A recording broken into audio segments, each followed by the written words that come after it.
আসসালামু আলাইকুম। আশা করি সবাই ভালো আছেন। আজকে আমি আপনাদেরকে রান্না করে দেখাবো খুবই সাধারণভাবে রুই মাছ ভুনা। অবশ্য আমি না, আমার মা রান্না করে দেখাবে।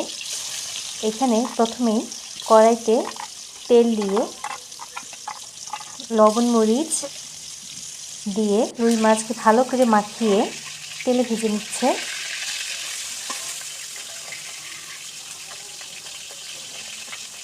এপাশ ওপাশ করে ভেজে নেবে যাতে করে ভালো করে মাছটা ভাজা হয়ে যায়। মাছটা ভাজা হয়ে গিয়েছে আর এখন নামিয়ে নিচ্ছে। আর এই দিকটায় কড়াইতে আবারও কিছু পরিমাণ তেল দিয়ে পেঁয়াজ কাঁচামরিচ দিয়ে ভালো করে নাড়িয়ে পেঁয়াজ ভেজে নিচ্ছে আর দিয়ে দিয়েছে লবণ, পরিমাণ মতো লবণ আর হলুদের গুঁড়া, আদা রসুন বাটা।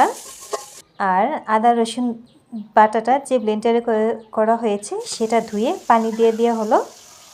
আর দিয়ে দিবে লাল মরিচের গুঁড়া দিয়ে ভালো করে কষিয়ে নিয়ে এখন দিয়ে দিবে টমেটো সামান্য কষিয়ে নিয়ে দিয়ে দিবে ঝোলের জন্য পানি।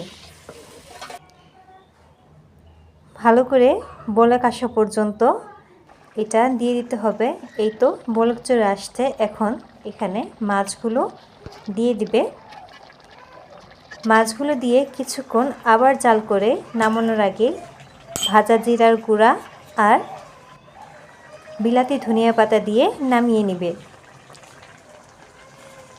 এই তো হয়ে গিয়েছে। খুবই সাধারণভাবে রুই মাছ ভুনা করা হয়েছে। খেতে খুবই মজার হয়েছে। আপনারা অবশ্যই বাসায় ট্রাই করবেন। স্বাভাবিকভাবে আমরা বাঙালিরা এইভাবে রুই মাছটা ভুনা করি, যে কোনো মাছ আমরা এইভাবে ভুনা করি।